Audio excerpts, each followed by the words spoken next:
주님의 은혜와 평강이 우리 성도님들에게 가득하길 원합니다. 오늘은 러시아 문학작가의 데오힌 톨스토이의 작품 부활이라는 고전 문학을 함께 다루고자 하는데요. 오늘도 방대한 양이 예상됩니다. 그래도 끝까지 함께 참여해 주시면 감사드리겠습니다. 제가 기도하고 오늘 모임을 시작하겠습니다. 하나님 아버지 감사합니다. 오늘도 고전 문학을 통해서 또 하나님의 나라와 또 하나님의 세계를 문학 작품 속에서 함께 살펴보고자 합니다. 하나님, 이 땅에서 하나님 나라를 묵상하고 또 하나님 나라를 삶으로 살아간다는 것이 참으로 쉽지 않다는 것을 우리가 너무나 잘 압니다. 하지만 오늘만 그런 것이 아니라 우리의 수많은 역사 속에서 살아왔던 많은 그리스도인들이 그렇게 하나님 나라를 이 땅 가운데 구현하고 또 살아가는 것이 어려웠다는 것을 우리가 고전 문학을 통해서 함께 살펴봅니다. 오늘 긴 시간 또 함께 이 고전 문학을 통해서 우리가 많은 것들을 생각할 때에 하나님 우리가 놓치고 살아가는 것들, 또 이 땅에서 부활의 증인으로 또 부활하신 그 예수님의 제자로 온전히 살아가는 그 삶이 무엇인지 다시금 생각하는 귀한 시간 될 수 있도록 인도하여 주옵소서. 예수님의 이름으로 기도드립니다. 아멘. 오늘도 시작에 앞서 말씀 한 구절 나누고 함께 강의를 시작하도록 하겠습니다. 먼저 읽은 말씀은 마태복음 5장 43절로 48절의 말씀인데요. 제가 읽어드리겠습니다. 또 내 이웃을 사랑하고 내 원수를 미워하라 하였다는 것을 너희가 들었으나 나는 너희에게 이르노니 너희 원수를 사랑하며 너희를 핍박하는 자를 위하여 기도하라. 이같이 한즉 하늘에 계신 너희 아버지의 아들이 되리니 이는 하나님이 그 해를 악인과 선인에게 비추게 하시며 비를 의로운 자와 불의한 자에게 내리우심이니라. 너희가 너희를 사랑하는 자를 사랑하면 무슨 상이 있으리요? 세리도 이같이 아니하느냐? 또 너희가 너희 형제에게만 무난하면 남보다 더하는 것이 무엇이냐? 이방인들도 이같이 아니하느냐? 그러므로 하늘에 계신 너희 아버지의 온전하심과 같이 너희도 온전하라. 아멘.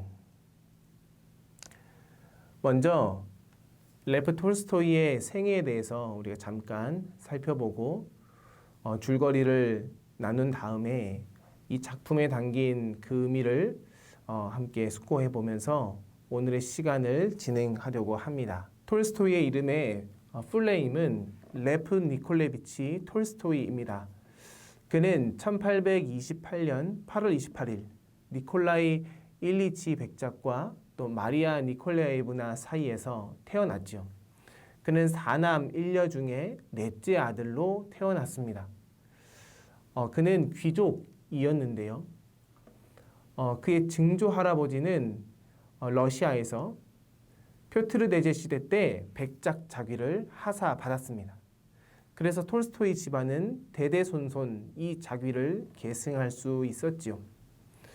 그런 부유한 외가 덕택에 톨스토이는 편안하게 작품 활동을 할 수 있었고 그리고 어마어마한 유산도 물려받게 됩니다.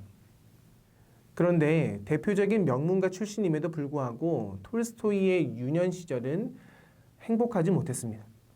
그는 2살 때 어머니를 잃었고 9살 때 아버지를 또다시 잃었습니다.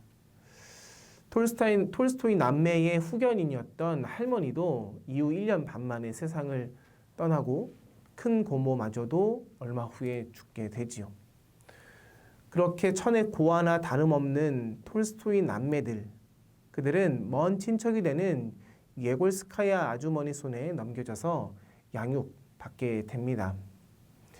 그 아주머니는 톨스토이 남매들과 함께 카잔이라는 동네로 이사를 했지요.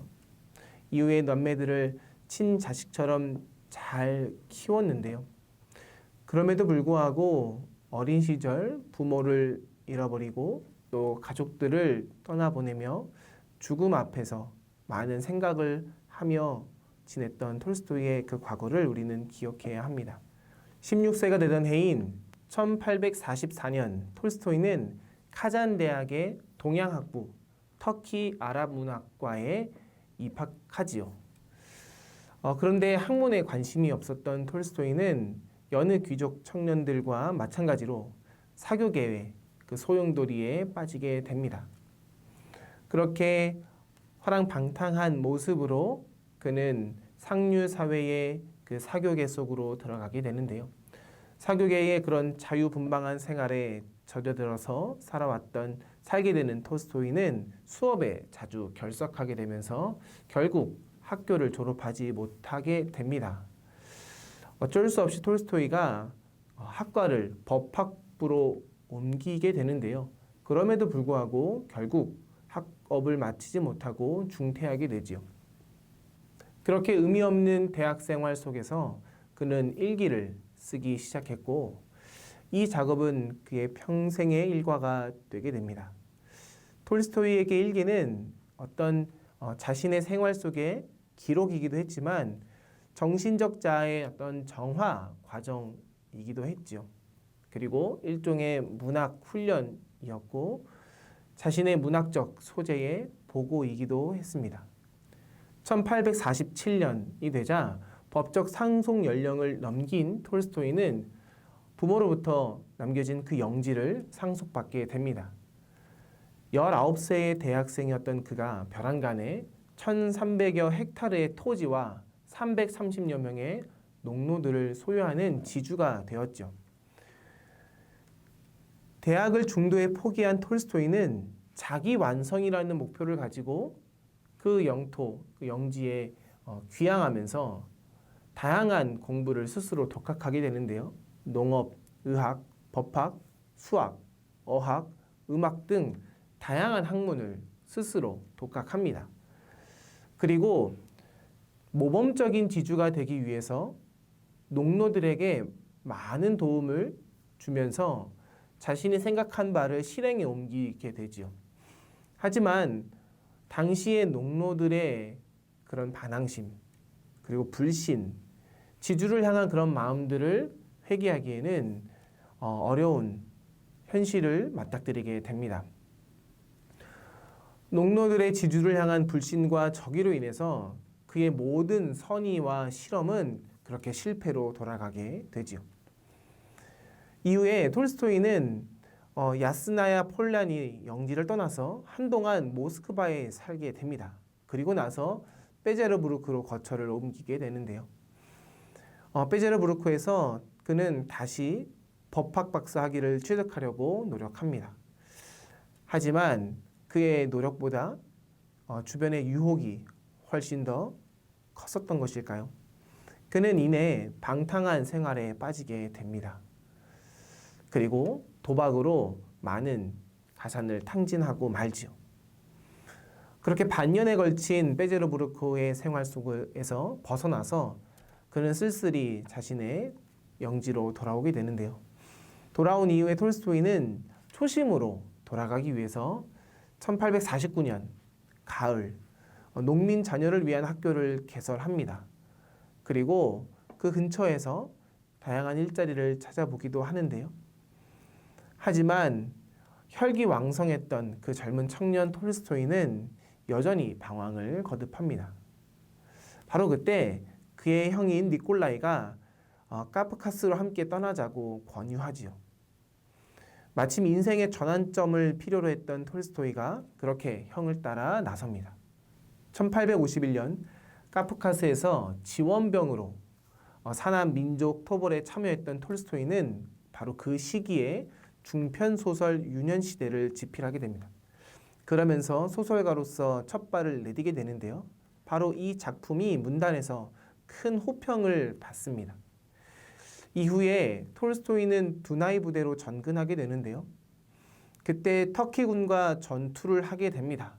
그러면서 세바스토폴의 이야기를 꾸준하게 전쟁 소설로 발표하지요. 당시 러시아군은 전쟁에서 패배하게 됩니다. 그리고 세바스토폴이 함락되자 그는 군대에서 퇴역을 하지요. 이후 톨스토이는 여름은 야스나야에서 그리고 겨울은 모스크바와 페제르부르크에서 보내다가 1855년 가을 직업 작가로 첫 발을 내디게 되지요.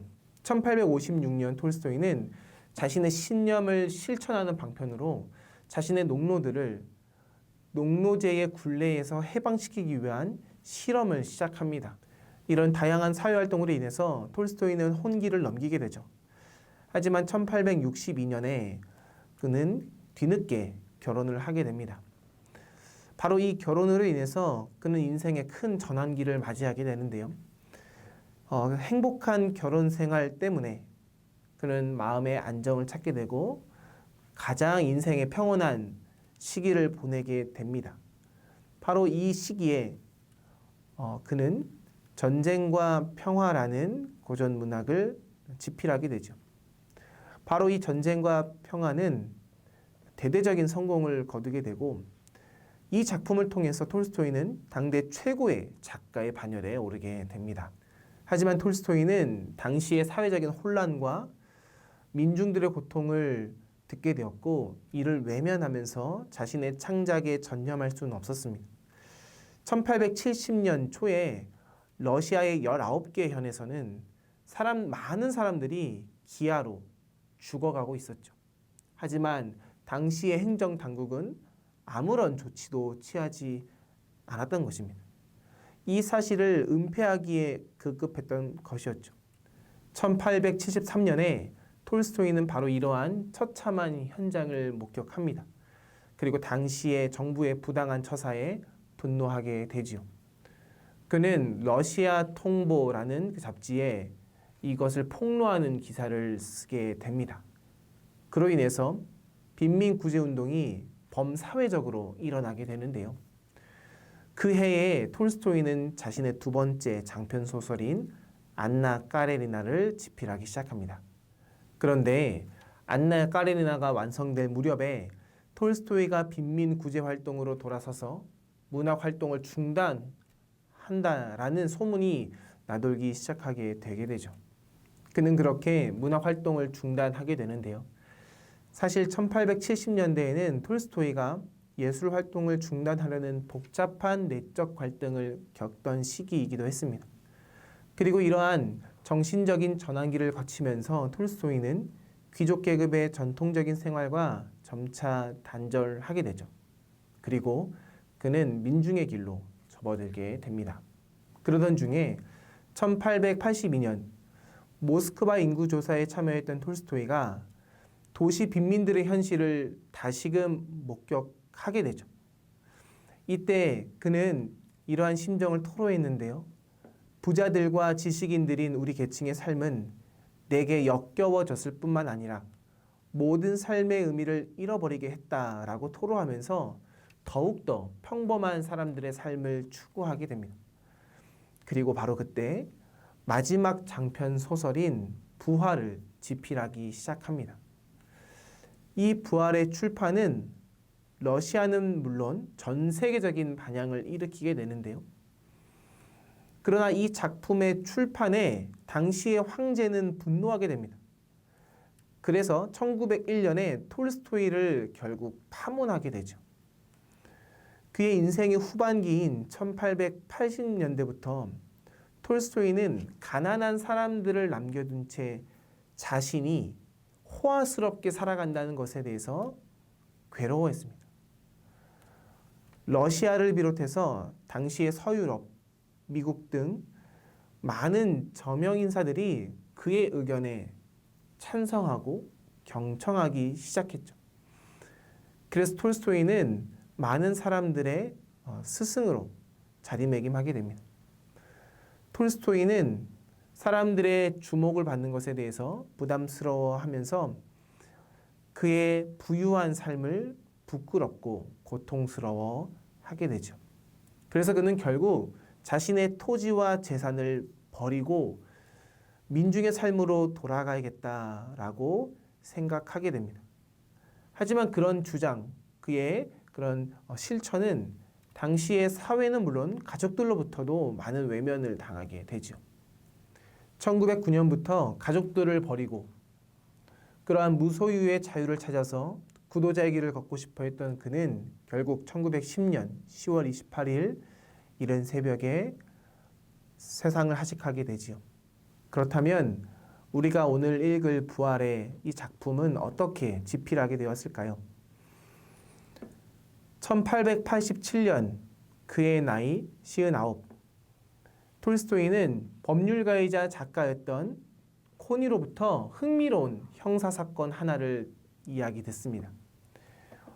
16살 고아 소녀가 자신을 양육한 귀부인의 조카와 정을 토하게 되면서 임신을 했다라는 겁니다. 그런데 그 여인이 귀부인의 집에서 쫓겨나서 창녀로 전락하게 된 것이죠. 바로 그 소녀가 절도와 살인의 혐의로 재판을 받기에 이르게 되었다라는 겁니다. 그녀를 유혹한 남자가 우연히 그 재판의 배심원이 되어서 다시금 그 재판장에서 제외를 하게 되었다라고 그 이야기를 듣게 되죠. 근데 그 남자가 그녀의 그 비참한 모습을 보게 되면서 자신의 죄를 뉘우치면서 그 여성에게 결혼하자고 말하고 이를 통해서 그의 죄를 속죄하려고 했지만 하지만 그녀는 감옥에서 장티푸스로 죽고 말았다라고 이야기를 듣게 됩니다. 톨스토이는 코니에게 이 일화를 들으면서 이것을 소설로 쓰라고 적극적으로 권했죠. 하지만 좀처럼 코니가 이것을 글로 쓸 기미를 보이지 않게 되자 1889년에 그의 허락을 받게 되고 그의 허락을 받은 이후에 이 소재로 소설을 집필하기 시작한 것입니다. 그리하여서 이 이야기는 1899년 부활이라는 제목으로 출간됩니다. 그는 이 작품을 약 10년간 쓰게 되는데요. 10년이란 시간이 결코 짧은 시간은 아니죠. 중간에 이 작품을 쓰다가 포기할 수도 있었다라는 것을 우리가 예상할 수 있지만 그가 끝끝내 이 작품을 쓰게 된 이유가 있습니다. 그는 이 작품의 원고료를 받아서 한 종파를 도와주려고 했던 것이었습니다. 당시에 두오보르교라는 그리스도교 종파가 러시아에 있었습니다. 이 종파는 각 사람 안에 성령이 있다고 믿었었지요. 당시 러시아에 있는 정교회의 교리와 의식을 거부했던 종파가 바로 드호보르교입니다. 하지만 이 종파가 당시의 러시아 정부로부터 핍박을 받게 되고 수많은 사람들이 정부에게 의해서 투옥되었다라는 소식을 듣게 됩니다. 이 소식을 접한 톨스토이가 구제 여론에 호소하는 등 두오보르교 교인들에 대한 정부의 탄압을 중지시키라고 말하죠. 결국 국제적인 비난이 쏟아지자 러시아 정부가 이를 받아들입니다. 그래서 대안을 말하는데요. 이 사람들을 모두 캐나다에 이주시키자라고 결정하지요. 그런데 문제는 바로 이 이주비가 없었던 것입니다. 그래서 국내외적으로 많은 모금 활동을 벌이게 되지요. 하지만 턱없이 부족했던 바로 그 돈을 톨스토이가 지원하게 되었던 것입니다. 당시에 부활이라는 그 작품을 통해서 받은 원고료가 1만 2천 루블이었는데요. 이것은 우리나라 통화로 약 20억 원 정도 되는 금액입니다. 바로 그 금액을 이주비로 보탰던 것이죠.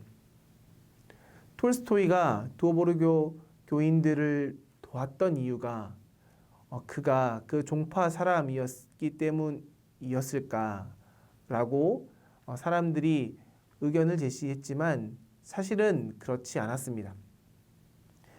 그는 당시의 핍박을 보고도 가만히 있던 많은 사람들을 향해서 메시지를 전했던 것이죠.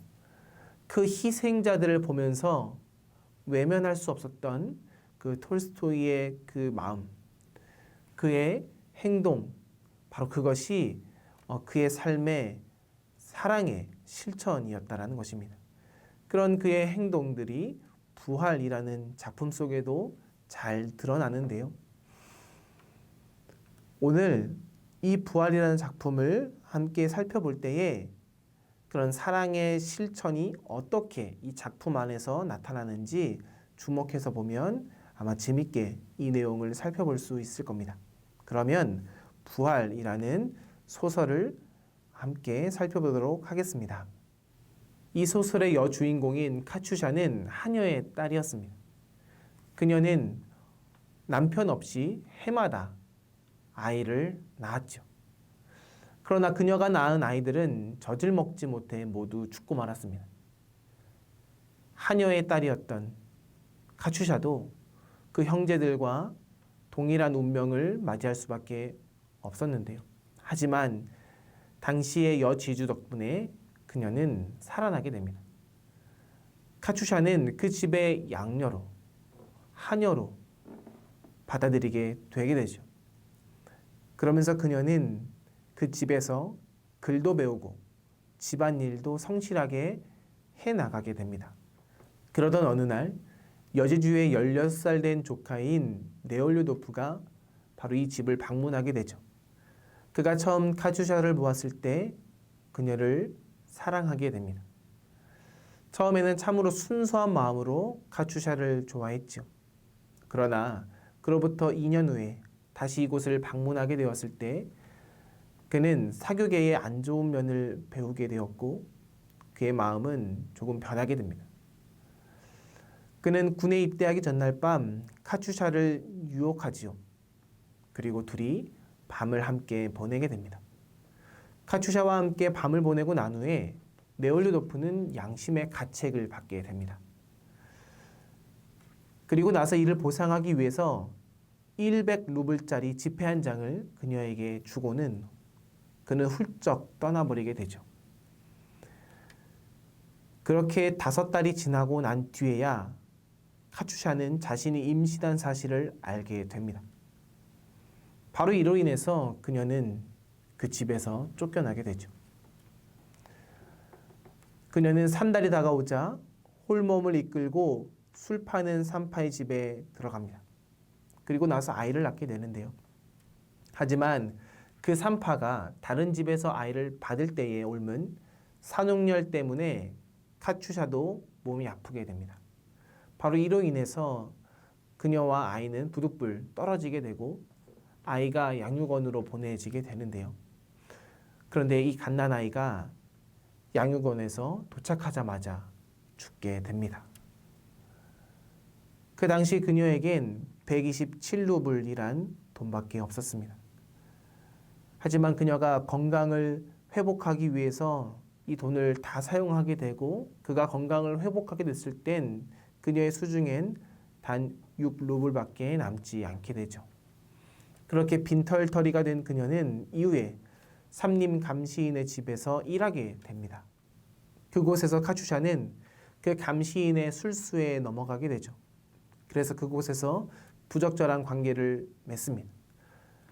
바로 이 사실을 감지한 그의 아내가 카츄샤에게 급료를 한 푼도 제공하지 않은 채 그녀를 다시 집에서 쫓아냅니다.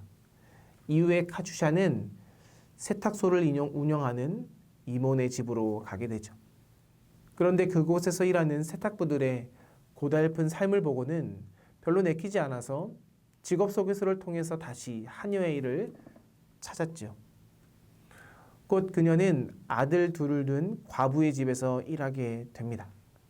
하지만 그 아들들이 카츄샤를 계속 따라다니자 이를 알게 된 그 과부가 그녀를 또한 해고합니다. 다시 새 일자리를 찾아 나선 그녀는 한 작가를 가끔 만나주는 대가로 돈을 받게 되는데요. 바로 그 같은 건물 안에 살고 있던 한 명랑한 성격의 점원과 사이가 좋아지게 되죠. 이로 인해서 그 점원과 결혼까지 약속했지만 그 점원은 말도 없이 그녀를 떠납니다. 그러면서 그녀는 오래전 담배를 다시금 피우게 되고 이 일로 인해서 술도 입을 대기 시작하게 되죠. 다시금 이모네 집으로 간 카츄샤가 한 노파가 하는 제안을 듣습니다. 그것은 그녀에게 당의 허락을 받고서 매춘업을 하라는 것이었죠. 잘 이해가 되진 않지만 그녀는 결국 그렇게 하기로 합니다. 그때부터 그녀는 뿌리 깊은 죄악의 생활을 시작하게 되지요. 이렇게 카츄샤 마슬로바라는 이름으로 7년의 시간을 보냅니다. 한편 네홀류도프도 많이 변했습니다. 대학생 시절에 비전과 열정이 그의 전부였다면 그는 이제는 여느 귀족처럼 먹고 즐기는 쾌락 속에서 삶을 살아가게 되지요. 대학생 시절에 그는 토지에 대해서 이렇게 말합니다. 토지는 그 누구의 사유재산도 되어서는 안 됩니다. 라고 말하면서 그는 이런 주장을 가지고 논문까지도 발표한 적이 있었습니다. 그리고 실제로 이런 토지 사유에 대한 그의 신념을 실현하기 위해서 아버지에게 물려받은 토지를 농노들에게 일부 나눠주기도 했지요. 하지만 그렇다고 해서 그가 직접 농민들과 같이 땀을 흘려서 땅을 일굴 용기는 나지 않았습니다. 그래서 그는 결국 청년 때 가졌던 그의 그 관념들, 그 생각들을 사치라고 여기죠. 그리고 나서 귀족의 풍요로운 생활에 취하게 된 겁니다. 그가 가진 과거의 열정과 이상은 잊은 지 오래가 되었습니다. 하루는 네올류도프에게 배심원으로 참석해달라는 편지를 그가 받게 되는데요. 그는 늘 하던 대로 재판장에 나갑니다. 그러나 그는 바로 그 자리에서 놀라지 않을 수 없었지요. 왜냐하면 살인 혐의를 받고 있던 그 가해자가 바로 자신의 추억의 여인인 카츄샤였기 때문입니다. 그녀는 자신의 손님을 죽이고 돈과 반지를 훔쳤다는 혐의로 재판장에 나오게 된 것이죠. 하지만 카츄샤는 그 자리에서 자신의 무죄를 주장합니다. 사실 스멜리코프가 죽은 다음 날 카르친키는 은행에 1800루블을 예금합니다. 그리고 호텔 하녀인 보츠코바와 작당을 하고서는 이 모든 것을 카츄샤에게 뒤집어 씌우려 했던 것입니다. 배심원들도 카츄샤가 일부러 스멜리코프를 죽인 것이라고 생각하진 않았지요. 그래서 배심원들은 자신들의 의견을 담은 서류를 작성합니다. 하지만 그 서류 안에 살해할 의도가 없었음이란 말을 빼놓고 기록하게 되지요.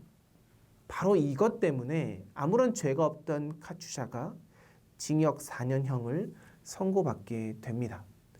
네올류도프는 바로 이 과정을 다 목격하게 됩니다. 그리고 지난 10년의 세월을 되돌아보게 되죠. 10년 전 그는 참으로 카츄샤를 사랑했었습니다. 그러나 그가 그녀를 가진 후에 가차없이 그는 그녀를 버렸죠. 그리고 잊었습니다. 그런데 지금 그녀가 바로 자기 때문에 평범한 삶을 살지 못하고 어두운 유곽 한 구석에서 자신을 버리고 살고 있던 것입니다. 뿐만 아니라 살인 누명까지 쓰고 있는 모습을 보게 되면서 그는 괴로워할 수밖에 없었죠. 네올류도프는 카츄샤를 구하기 위해 변호인을 만납니다. 그 변호사를 만난 후에 장차 결혼할 예정이었던 미씨가 있는 코르차킨 댁을 찾지요. 그러나 그의 기분은 좋지 못했습니다. 예전 같았으면 코르차킨 댁을 방문하게 되었을 때 호화롭고 넓은 그 모든 것들이 마음에 들었겠지만은 이제는 오히려 혐오감만 들 뿐이었습니다. 이런 화려한 생활이 과연 누구의 땀과 희생으로 이루어진 것인지 다시 생각하게 되니 이젠 살찐 코르차킨의 모습이 죄수복을 입고 있는 사람들보다 더 혐오스럽게 느껴진 것이었죠. 그리고 미씨에 대한 감정도 사그라들게 되었습니다. 사실 미씨는 그와 매우 잘 어울리는 여자였죠. 그러나 네올류도프는 그녀에 대한 마음이 식었습니다. 집으로 돌아오면서 그는 내내 카츄샤에 대한 생각뿐이었습니다. 그는 여전히 그녀를 사랑하고 있었습니다. 10년 전 그날 밤에도 그는 진심으로 그녀를 사랑했었지요. 그런데 그는 마치 창녀에게 하듯 그녀에게 100루블을 넘겨주었던 것입니다. 그는 자신의 그런 파렴치한 행동을 후회합니다. 카추샤가 수감되어 있던 감방은 그 길이가 6m 30cm, 폭이 5m의 기다란 방이었습니다. 문 뒤에 왼쪽 바닥 그늘진 곳에는 변기통이 하나 있었죠. 바로 그곳에서는 악취가 나고 있었습니다. 이 감방 안의 죄수들은 모두 15명이었죠. 여자 12명과 어린애 3명. 엄마가 죄수라 어쩔 수 없이 엄마와 함께 감옥에 있어야 하는 아이도 그곳에 있었습니다. 그들은 이 더러운 감옥에서 인간 이하의 취급을 받아가며 갇혀 있었지요. 네올리도프는 카추샤가 자기 때문에 바로 지금과 같은 현실을 맞게 된 것이라고 생각하면서 그는 필요하면 그녀와 결혼도 불사하겠다고 결심합니다. 그는 그렇게 결심한 이후에 카추샤를 찾아가서 자신의 잘못을 빌고 그녀가 원하는 대로 하겠다고 생각하고는 재판장으로 떠납니다. 그가 재판소에 도착하자 판결을 기다리는 한 젊은이를 만나게 되는데요. 그는 열심히 일을 하는 노동자였습니다. 그는 어렸을 때 담배 공장으로 보내져서 5년을 일해왔는데 노사 분규로 인해서 쫓겨나고 말았던 겁니다. 죽어라고 일했지만 그의 수중에 남은 돈은 단 하나도 없었습니다. 그는 거리를 떠돌다가 자신과 같은 처지인 자물쇠 직공을 만나서 함께 술을 마셨는데요. 그 기운에 겁도 없이 물건을 훔치다가 잡히고 만 것입니다. 하지만 그 자물쇠 직공은 재판을 기다리던 중에 죽게 되었고 결국 이 젊은이만 위험인물로 간주되어서 재판을 받고 있었던 것이죠. 네올리도프는 배심원이 되어 이들을 심판하면서 이런 생각을 하게 됩니다. 우리는 범죄를 저지르고도 잡히지 않는 수천 명의 사람들을 좋게 알고 있으면서도 공교롭게 어쩌다가 걸려든 이 젊은이를 체포해서 감옥에 넣고 불건강하고 아무 효과 없는 노동 조건에 올가매어 역시 무기력하고 인생의 의미를 상실한 사람들이 무지 속에 쳐넣어져 결국엔 그를 추방시키고 버리고 마는 것이다. 그는 재판소에서 문제의 근본을 해결하려 들지 않고 죄인의 처벌에만 관심이 있는 그 법이 혐오스러워졌습니다. 그는 자신이 배심원이 되어서 이런 불쌍한 사람들을 심판하는 것이 마치 죄악처럼 생각되어졌죠. 그래서 첫 번째 휴정이 있을 때에 이제는 재판에 참석하지 않겠다라고 말합니다. 왜냐하면 이 재판소 자체가 무용지물이고 비도덕적이라고 생각했기 때문이죠. 이후 네올리도프는 카추샤를 만나기 위해서 미결수 감옥으로 갑니다. 이미 그곳은 많은 사람들이 붐비고 있었죠. 이곳에서 카추샤는 중죄인들이 있는 형무소에 있다라는 말을 듣고 네올리도프는 그곳으로 향합니다. 한편 카추샤는 네올리도프에 대해서 까맣게 잊고 있었지요. 10년 전 군대에서 돌아왔을 때 그녀는 네올리도프가 자기를 한 번쯤은 찾아와 줄 것이라고 생각했습니다. 그러나 그는 고모들의 편지를 받고도 그녀를 찾아가지 않았죠. 과거에 그녀는 네올리도프가 동료들과 함께 기차 안에서 카드놀이를 하는 것을 보았고 그 창문을 두드렸던 적이 있습니다. 그때 네올리도프가 그녀를 알아보고 창문을 열려고 했으나 기차가 떠나게 되었죠. 그때 그녀는 다음에 오는 기차를 타고 따라가려고 했으나 그때 뱃속에서 꿈틀거리는 생명 때문에 다시 집으로 돌아왔죠. 그 사건 이후에 그녀는 어떠한 신도 어떠한 선도 믿지 않게 되었습니다. 그리고 네올리도프도 잊었죠. 그녀는 그가 배심원이 되어서 자신의 죄를 판결했다라는 생각은 꿈에도 생각하지 않고 있었습니다. 한편 형무소 안에도 교회는 있었습니다. 형무소는 사람들이 도저히 살 수 없을 것 같은 장소였지만 교회만은 화려했죠. 왜냐하면 어느 부유한 상인이 수만 루블을 헌금하면서 이 교회를 지었기 때문입니다. 바로 그곳에서 예배가 드려졌습니다. 하지만 그곳에서 드려지는 예배는 예배라고 볼 수 없었죠. 왜냐하면 하나님의 말씀을 전하는 것이 거의 없었기 때문입니다. 바로 그곳에서는 그저 작은 빵 조각과 포도주를 나누어 주는 의식만 행할 뿐이었죠.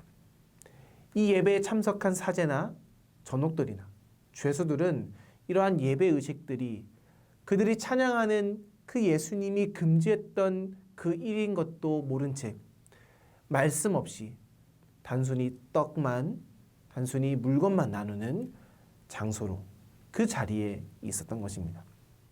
예배가 끝나게 되고 네올리도프는 카추샤를 만나기 위해 간신히 면회실에 도착합니다. 하지만 그 면회실이야말로 지옥이었습니다.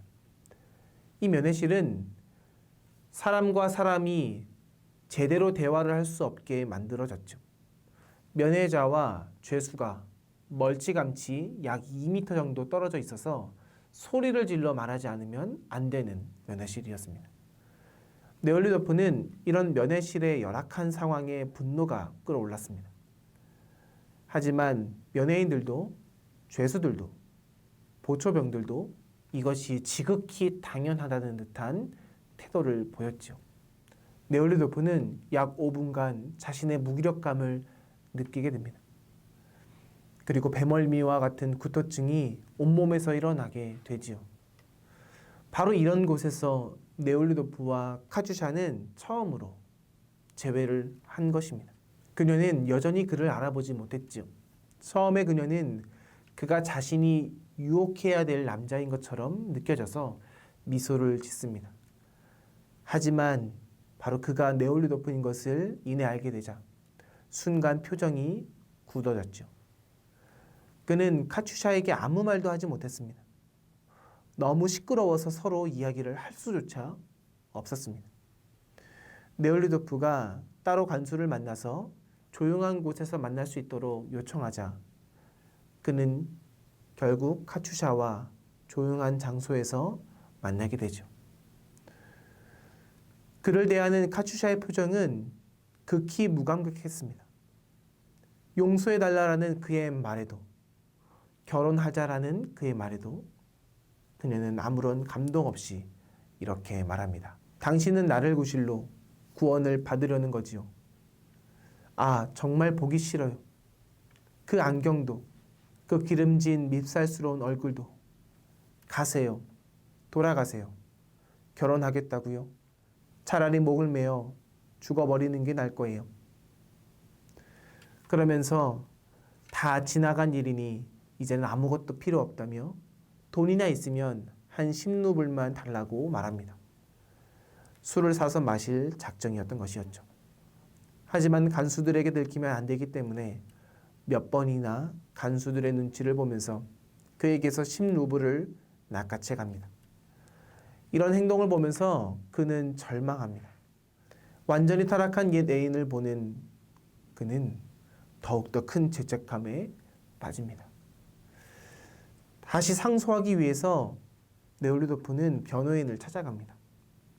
상소장에 카추샤의 서명이 필요하기 때문에 그는 그 서명을 받으러 다시금 카추샤를 찾아가죠. 네올리도프는 그렇게 카추샤를 만나게 되면서 그곳에 있는 정말 많은 사람들이 아무런 죄도 없이 감옥에 갇혀 있다는 사실을 또한 알게 됩니다. 예를 들어 130명이나 되는 사람들이 단지 여권이 없다라는 이유만으로 30일이나 그 안에 갇혀 있었다는 것이죠. 그런데 아무런 대책도 없다는 것도 알게 됩니다. 그는 카추샤의 일과 죄 없는 사람들의 석방을 요구하기 위해서 행정관이었던 마슬레니코프를 찾아갑니다. 마침 많은 귀족들이 마슬레니코프의 집을 방문했었는데요. 그들은 형무소의 이런 열악한 상황과 형편에 대해선 거의 무관심했습니다. 다음날 그는 또 카추샤를 면회합니다. 사실 그는 카추샤의 달라진 모습 때문에 그녀를 만나는 것이 두려웠습니다. 하지만 자신의 죄를 참회하기 위해서라도 카추샤와 결혼해야겠다라는 생각에는 변함이 없었던 것이었죠. 그녀는 그를 보자마자 눈물을 흘리면서 이제는 그만두라라고 말합니다. 어쨌든 자신은 4년의 징역을 살아야 할 만큼 지금까지 수많은 죄를 지으면서 살았기 때문에 그녀는 이 삶을 받아들이겠다라고 말하죠. 그렇게 이제 그녀는 침착해지고 고분고분해져 있었습니다. 네올리도프가 마슬레니코프에게 카추샤를 병원에서 치료받게 해달라고 부탁하고 이것을 알고는 이제는 술을 마시지 않겠다라고 그녀는 또한 말합니다. 면회를 끝나고 감방으로 돌아온 카추샤는 이제 울기 시작합니다. 왜 울었을까요? 그와 결혼할 수 없는 현실이 슬펐던 것인지, 아니면 그가 사랑이 아닌 죄책감으로 자신과 결혼하려고 하는 현실이 슬펐던 것인지, 그녀는 여러 감정이 복받쳐서 하염없이 울기만 합니다. 한편 네올리도프는 만약 상고가 받아들이지 않을 경우 그녀를 따라 시베리아로 떠날 작정이었습니다. 그러기 위해서 그의 영지의 여러 마을들을 두루 살펴서 미리 정리해둘 필요가 있었죠. 사실 당시에 농노제는 이미 폐지가 되었지만 실제 농노제는 그대로 유지되고 있었습니다. 왜냐하면 농노들이 여전히 귀족들의 토지에서 소작을 하며 살았기 때문이죠. 그 농노들은 변함없이 가난했고 비참한 생활을 이어가고 있었습니다. 그래서 그는 토지를 싼 값에 농부들에게 대여해 주는 것이 이 문제를 해결할 수 있는 방법이라고 생각하고 자신의 영지를 싼 값에 대여해 주겠다라고 말합니다. 하지만 농노들은 이것을 별로 환영하는 눈치가 아니었죠. 결국 그는 토지 분배에 대한 마땅한 해결점을 찾지 못하고 다시금 돌아옵니다. 그는 도시로 돌아와 방 2칸짜리 하숙을 택합니다. 그는 감옥의 부속병원에 있던 카추샤를 다시 찾아가죠. 거기서도 그녀와 결혼하겠다는 결심을 다시금 밝힙니다. 그녀의 말로는 그런 일은 절대 없을 거라고 말하지만 확실히 처음 만났을 때와는 달라져 있었습니다. 그녀는 자신이 이 사람에게 이제야 사람 대접을 받고 있다라고 생각한 겁니다. 네올리도프는 카추샤의 사건 그 심리 결과를 보기 위해서 이모네가 있는 페테르부르크로 가게 되죠. 오랫동안 와보지 않았던 바로 그 페테르부르크. 그곳은 참으로 육감적이었고 정신을 피로하게 만드는 장소였습니다. 모든 것이 깨끗하고 편리하게 정돈되어 있었지만 귀족들의 생활은 참으로 나태해 보였습니다. 드디어 사건 심리가 열리던 날 변호사인 피나린이 승리를 확신하면서 미소를 짓습니다. 그리고 심의원들은 그 결정을 위해서 평의회로 들어가죠. 상고에 대해서 2가지 의견으로 나뉘게 됩니다. 하지만 마지막 심의원이 상고 기각을 표명하는 바람에 카추샤의 상고는 기각됩니다. 기각 이유는 형식을 존중해야 된다는 것이었죠. 형식 앞에 진실이 무릎을 꿇어야 하는 그 결과를 보고는 네올리도프는 분노합니다. 그런데 바로 이곳에서 그는 한 유부녀인 마티에르에게 유혹을 당하죠. 이 일이 있고 나서 그는 바로 자신에게 이렇게 반문합니다. 과연 내가 카추샤를 따라 시베리아로 가는 일이 옳은 일일까? 그녀와 결혼을 하고 농부들에게 토지를 내준다는 일이 자신에게는 실현 불가능하고 감내하지 못할 일 같았다. 그러나 그는 곧 마티에르가 같이 있는 여자가 아니라는 것을 깨닫고 모스크바로 돌아온다. 그는 모스크바로 도착하자마자 시베리아로 떠날 채비를 해야 한다는 사실을 알리기 위해 카추샤가 있는 감옥의 부속병원으로 갑니다.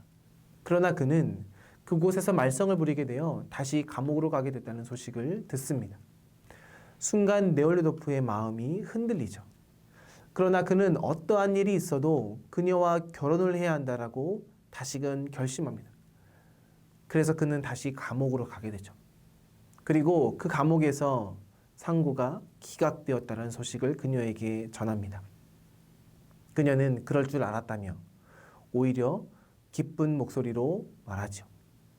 하지만 이내 그녀의 눈은 눈물로 가득 찼습니다.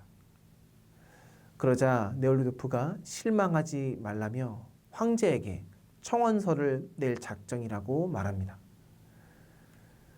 그러자 그녀가 이렇게 말하죠.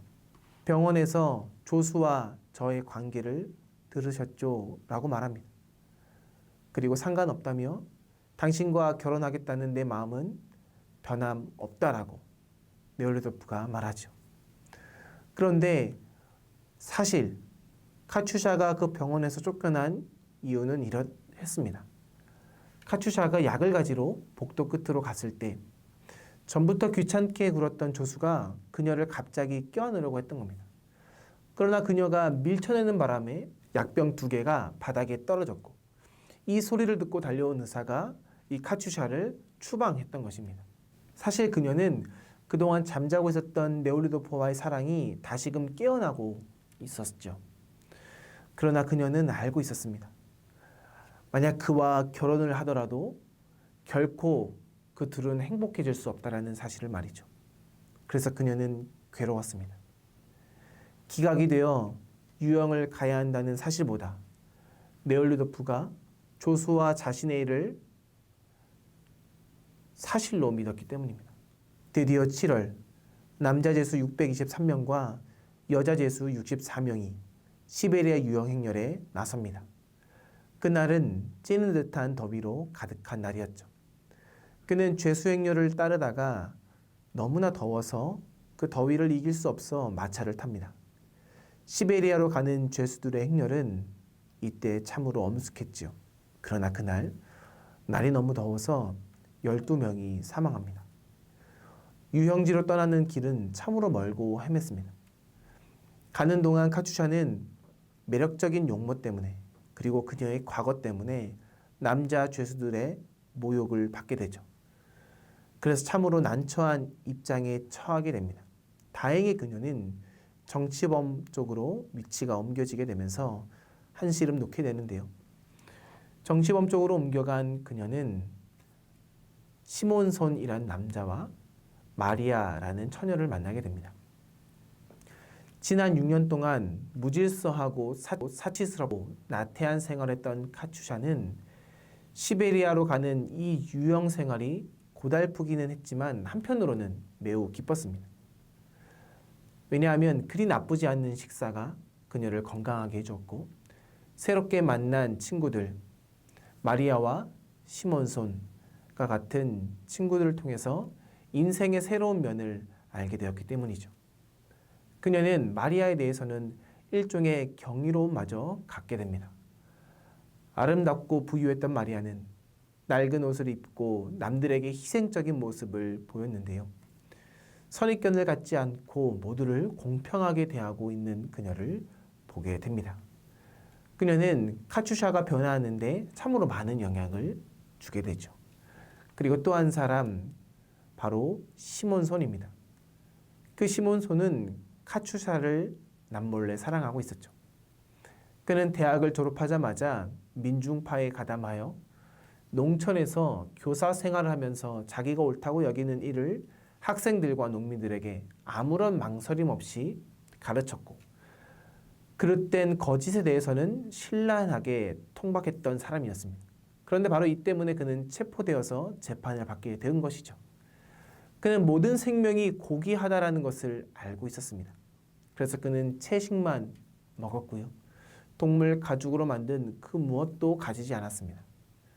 그는 성욕이란 인간의 가장 하등적인 욕구라고 했죠. 하지만 이것으로 그는 카츄샤를 평가하지는 않았습니다. 시몬손은 몹시 수줍어하는 그리고 겸손한 하지만 무언가 결정하면 아무도 그를 제지하지 못할 정도의 행동력을 갖고 있는 사람이었습니다. 카츄샤는 이런 시몬손에게 끌리지요. 네올리도프는 그의 너그러운 마음과 과거에 대한 참회로 카츄샤와 결혼을 하려고 했지만 시몬소는 지금 카츄샤를 있는 그대로 사랑했습니다. 단지 사랑하기 때문에 사랑했던 것입니다. 더욱이 카츄샤는 시몬손이 자기를 그 어떤 여성보다 우월한 정신적인 특질을 가진 여자로 간주하고 있었음을 알았습니다. 그녀는 그로 인해서 훌륭한 여자가 되어가고 있었죠. 사실 시몬손을 알게 된 것은 감옥에 들어가게 됐을 때부터였습니다. 면회실에서 그를 처음 보았을 때 그녀는 그가 자신을 정열적인 눈빛으로 주시하고 있다는 사실을 알았죠. 그들은 상대가 서로에게 소중한 존재임을 이미 느꼈던 것입니다. 네올리도프가 카츄샤를 만나러 왔을 때 시몬손은 그를 부릅니다. 그리고는 카츄샤와 결혼할 생각이라고 말하죠. 네올리도프는 그것은 카츄샤가 결정할 문제이지 자신이 결정한 문제가 아니라고 합니다. 그러면서 난 그녀가 당신과 같은 보호자를 갖게 되는데 진심으로 기뻐한다라고 시몬손이 말하죠. 그리고 나서 시몬손은 이렇게 말하죠. 나는 그녀를 사랑하고 그녀가 행복하기를 바라는 당신이 나와 그녀와의 결혼을 인정해 줄 수 있는지 알고 싶었습니다. 바로 시몬손의 이런 말에 네올리도프는 질투의 감정보다는 기쁨의 감정이 앞서는 자신을 느낍니다. 그는 카츄샤가 진정으로 행복해지길 원했던 것입니다. 네올리도프가 카츄샤를 만나 이 뜻을 전하자 그녀는 다음과 같이 말하죠. 제가 어떻게 다른 사람과 결혼할 수 있어요? 이런 징역수로서 그리고 그분의 인생까지 망가뜨려 놓을 이유가 뭐가 있나요? 그녀는 이렇게 부정적으로 말합니다. 하지만 네올리도프는 시몬손과 카츄샤와의 이 대화가 전혀 예상 밖이었지만 이것을 그다지 신경 쓰지 않았습니다. 왜냐하면 자신이 이 문제에 대한 태도를 쉽게 용단할 수 없을 만큼 지금 머리가 복잡한 데다가 아직 결정을 내릴 수 없었기 때문이죠. 그래서 이 일을 떠올리지 않기로 합니다. 하지만 네올리도프의 마음은 괴로웠죠. 그는 옷을 단장히 입고 그곳 지방 장관을 만납니다. 이 장군은 자유주의와 인도주의를 자신의 직업과 조화시킬 수 있다고 생각하는 그런 사람이었죠. 그러나 그것이 불가능하다고 느끼면서 결국엔 정신적으로 고뇌하다가 폭음에 빠져서 이제는 알코올 중독자란 말까지 듣게 된 사람입니다. 네올리도프는 장군에게 카츄샤에 대해서 말하면서 황제에게 청원서를 제출해달라고 말하죠. 그리고 감옥에 있는 불쌍한 처지에 있는 사람들을 또한 구제해달라고 간청합니다. 장군과 면회한 뒤에 그는 우체국으로 가게 되죠. 많은 우편물 가운데 등기 한 편이 있었습니다. 그것은 공문서였는데 셀레는의 편지도 바로 그것에 들어있었죠. 카츄샤의 상고가 기각되지 않고 받아들여졌다는 내용이었습니다. 곧 황제의 특사로 카츄샤는 풀려날 수 있을 거라고 말하죠. 이 소식을 듣고 그는 매우 기뻐합니다. 그리고 카츄샤를 위해서 자기 자신을 위해서 네올리도프가 바랬던 모든 것이 실현된다라고 생각하면서 기뻐했죠. 이 소식을 하루빨리 카츄샤에게 알려주고 싶었습니다. 그래서 그는 죄수들이 머문 형무소로 갑니다. 하지만 들어갈 수 없었죠. 왜냐하면 정원의 2배나 많은 사람들을 가둔 그 감옥에 장티푸스가 돌고 있었기 때문입니다. 바로 그곳에서 매일매일 20명씩 매장되고 있었죠. 네올리도프는 장군 댁의 만찬에서 여러 귀족을 만납니다. 그는 아직도 자신이 이런 화려하고 깨끗한 생활에 대한 미련을 접지 못했다는 것을 깨닫습니다. 그는 자신이 여전히 평범한 인간이라는 사실도 깨닫습니다. 그도 여느 사람들처럼 결혼을 하고 자신의 아이를 낳아서 인간다운 생활을 하고 싶었던 것이었죠. 그 생각을 한 이후에 그는 카츄샤를 다시 만납니다. 카츄샤는 그 특사에 대한 이야기를 이미 간수에게 들어 알고 있었죠. 그녀는 네올리도프에게 이렇게 말합니다. 제게 그런 것은 중요하지 않아요. 시몬손이 저와의 생활을 원한다면 전 그를 따라갈 생각이에요. 제가 곁에 있어 주기를 그가 바라는 것 이상 제게 좋은 일은 없어요. 전 그걸 행복이라고 생각해요. 저 같은 여자에게 과분할 뿐이죠. 죄송합니다. 모든 게 이렇게 되었어요. 당신도 살아가야 하잖아요. 그리고 저희에게 필요한 건 없어요. 아무것도. 그동안 당신은 저를 위해 너무나 많은 수고를 해주셨어요. 하지만 보답해 드릴 수는 없을 거예요. 저희들의 보답은 하느님이 대신해 주실 거예요. 그녀의 검은 눈이 눈물로 빛났습니다. 당신은 정말 훌륭한 여자예요. 라고 말한 뒤에 네올리도프는 그녀와 헤어집니다.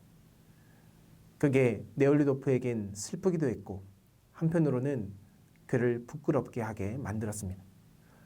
그러나 그 때문에 마음이 괴로운 것은 아니었습니다. 한 가지 일이 그에게 작별을 구하지 않고 여느 때보다 강렬한 기세로 그의 활동을 바라며 괴롭혔습니다. 그것은 그가 이 유영지에서 계속해서 보고 들은 전율할 만한 악, 더욱이 감옥 속에서 보았던 무서운 악, 그들이 무서운 전염병 속에서 아무런 보호도 받지 못하고 죽어가야만 했던 악들이었습니다. 부당한 대우를 받으며 그들은 죽어가고 있었습니다. 바로 이것 때문에 그는 괴로워했죠. 그리고 그는 테이블 위에 던져놓았던 영국인들이 주었던 선물을 집어듭니다. 그것은 바로 성경이었습니다. 영국인들은 이곳에 모든 해답이 있다고 말했죠.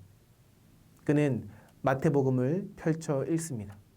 그리고 지금까지 그가 알지 못했던 사실을 깨닫게 됩니다.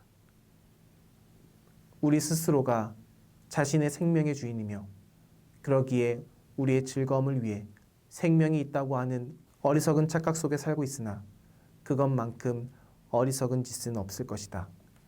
우리가 이 세상에 보내졌다면 그건 누군가의 의지에 의해서 어떤 목적을 위해 보내졌음이 분명하다. 헌데 우리는 자신의 쾌락만을 찾고 있다. 이젠 하느님이 원하는 진정한 세계를 실현하도록 하자.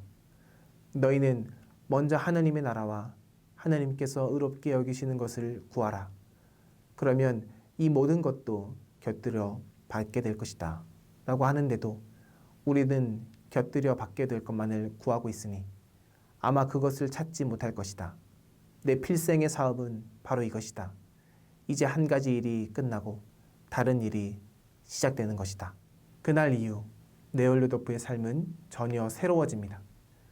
그의 인생에서 새로운 시기가 어떻게 끝을 맺을지는 미래가 보여줄 것입니다. 이렇게 내용이 끝나게 되는데요. 부활을 읽고 여러 가지 생각이 들었지만 특별히 두 가지 함께 나누고자 합니다. 첫 번째는 두 주인공을 등장시키며 이 주인공을 향해 작가가 기록한 그 작가의 마음이고요. 또 다른 하나는 이 부활이라는 그 제목의 의미입니다. 먼저 두 주인공을 중심으로 한번 살펴보고자 하는데요. 톨스토이는 전쟁과 평화를 발표한 이후 30년 뒤에 또 안나 까레니나를 완성한 이후 20년 후에, 그러니까 시간적인 그 단절을 깨트리고 톨스토이는 마지막으로 이 부활이라는 작품을 내놓았습니다. 긴 시간이 지났기 때문에 톨스토이도 그의 세계관이 변했겠죠. 그의 시선은 사회에 많은 악들이 만연한 그 현실을 보면서 더더욱이 변했을 것입니다. 열의 아홉의 국민이 문맹인 상황 속에서 그 현실을 방관하고 있는 문학은 톨스토이에게 단지 지식인들의 사치라는 생각이 들었던 것이죠. 그의 생각의 변화 속에서 그가 이전에 썼던 많은 작품들, 특별히 전쟁과 평화, 안나 까레리나라는 이런 작품들은 의식이 없는 작품들이었다라고 그는 선언합니다. 부활이라는 작품은 바로 그러한 배경 속에서 나온 것이죠. 그래서 이 부활에 등장하는 두 주인공, 카츄샤 마슬로바와 네올루도프, 이 주인공을 중심으로 저자는 지배계층과 피지배계층, 가해자와 피해자의 삶을 유기적으로 보여주면서 인생의 진정한 의미, 이것을 찾아가는데 초점을 맞추고 있었습니다. 톨스토이는 소설 속에서 이 두 주인공을 통해 자신의 어떤 정신적인 세계관, 사상적인 어떤 세계관, 그것을 드러내는데요. 네올루도프는 철저히 이분화된 그 계급사회 속에서 귀족들의 타락상을 폭로하고 있습니다. 이에 반해서 카츄샤는 당시의 민중들, 당시의 사람들, 소시민들의 현실을 생생하게 전달하고 있죠. 그래서 두 주인공은 각자의 현실에 맞게 자기가 처한 그 현실을 폭로하고 있습니다. 그리고 그 안에서 인생의 의미를 찾고 가치 있게 살아가는 방법이 무엇인지를 전달하고 있지요. 톨스토이는 이런 사회적인 불평등 그리고 사회의 부당성의 그 원인을 지배계층의 사회적인 착취에서 찾았습니다. 그리고 이것을 어떻게 해결해야 될까라는 그 질문 앞에 그는 그 질문의 답변을 네홀루도프에서 찾았죠. 그것은 바로 가진 자의 회개입니다. 네홀루도프, 가해자의 회개, 지배계층의 회개였습니다. 그래서 그는 네홀루도프가 먼저 회개해야 된다라고 생각했습니다. 네홀루도프는 피해자인 그 카츄샤를 만나면서 자신의 의식이 점점 변하게 되다가 그는 자신의 그 과거를 회개하게 되는데요. 이후에 네올루도프는 자신의 귀족적인 모든 삶을 과감하게 청산합니다. 그리고 카츄샤와 운명을 같이 하기 위해서 그녀를 따라가는 고행의 길을 선택하지요. 그는 그렇게 카츄샤와의 결혼도 그리고 시베리아에서의 생활도 기꺼이 감내할 준비가 되어 있었습니다. 그는 이에 따른 모든 수치심도 잊고 카츄샤는 물론 주변의 사람들에게 자신의 의지를 거듭해서 공표하지요. 이렇게 정신적으로 부활한 네올루도프. 그는 자신의 토지도 사람들에게 정의롭게 나눠주게 되고 그리고 당시에 감옥에 있었던 정치범들 그리고 형사범들 그들을 대신해서 변호하는 활동도 하게 되면서 자신의 삶의 의미를 찾아갑니다. 소설의 끝부분에 보면 네올루도프와 영국인 선교사가 만나는 장면이 나오는데요. 영국인 선교사들은 시베리아 유영지에 있는 사람들 그리고 그 교도소의 실태를 조사하고자 그곳을 방문하게 됩니다. 통계 자료를 의존했던 그 영국인들은 죄수들을 구원의 대상으로 이해하면서 그 러시아의 현실의 한계를 드러내는 데 그치지만 네올루도프는 유영수들과 카츄샤 그 죄수들을 바라보면서 그들이 구원의 대상이 아니라 사실 구원의 대상은 당시의 지배계층임을 말합니다.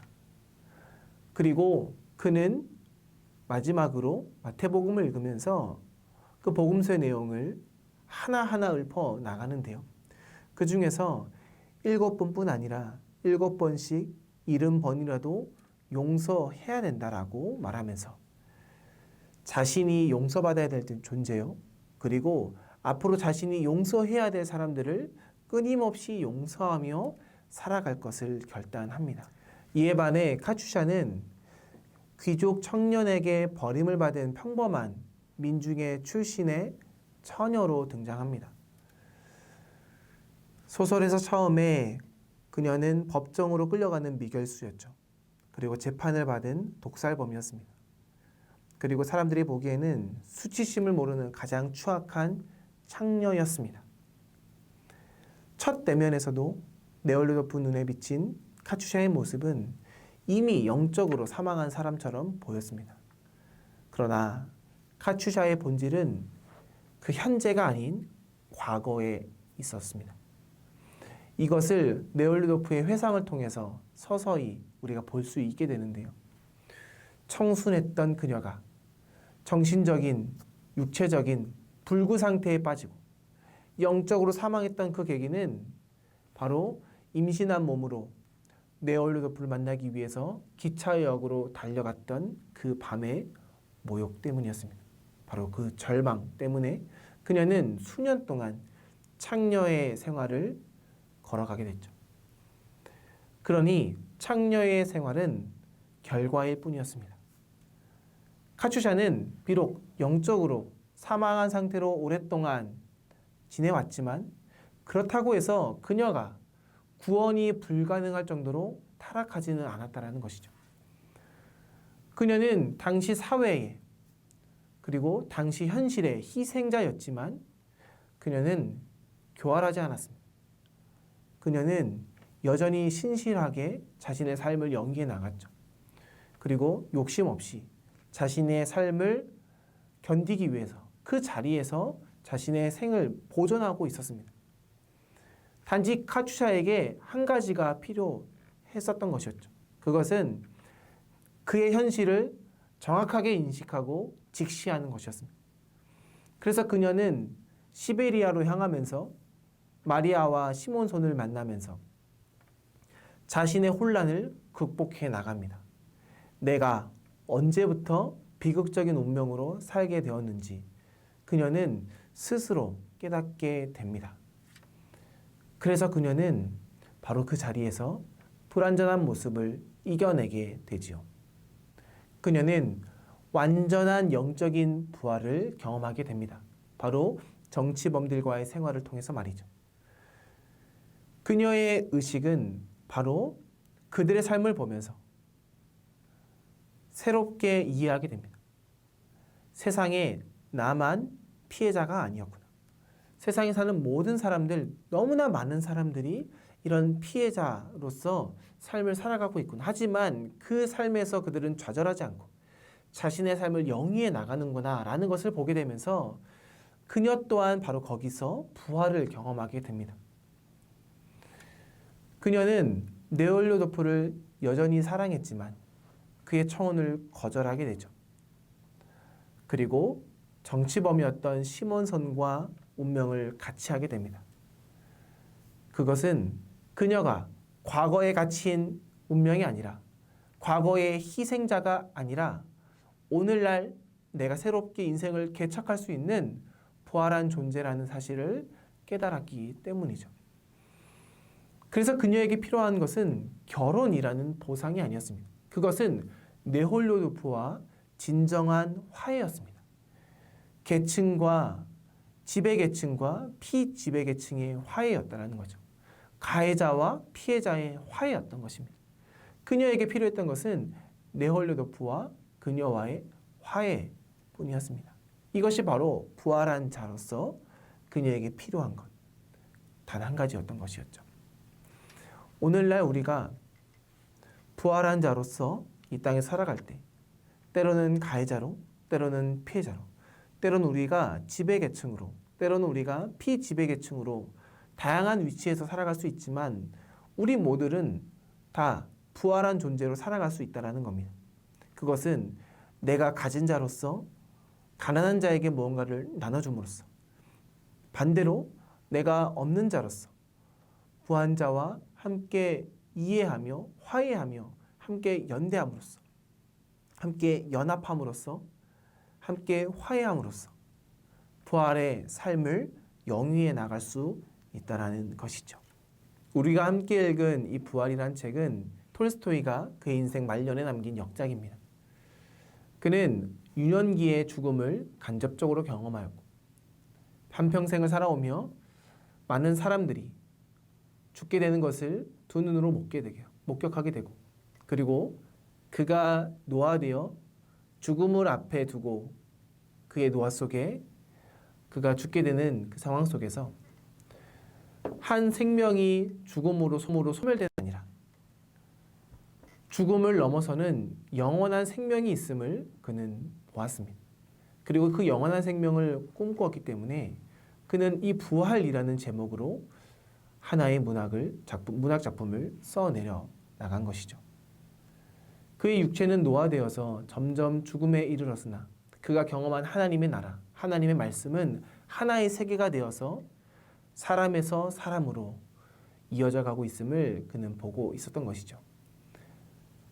그 사람은 바로 네홀로도프와 카추샤와 같은 사람이었습니다. 네홀로도프는 회심을 통해서, 카추샤는 감옥에서 만난 사람들을 통해서, 각자는 자신의 그 위치에서 부활을 경험하게 되고 바로 거기서 새로운 인생을 살게 되며 계급과 계층, 제도와 규율로 분열된 사회를 화해시키는, 변화시키는 그 통로가 되었다라는 것이죠. 네올로도프는 가해자로, 카추샤는 피해자의 신분으로 각자의 타락의 길을 걸어갔습니다.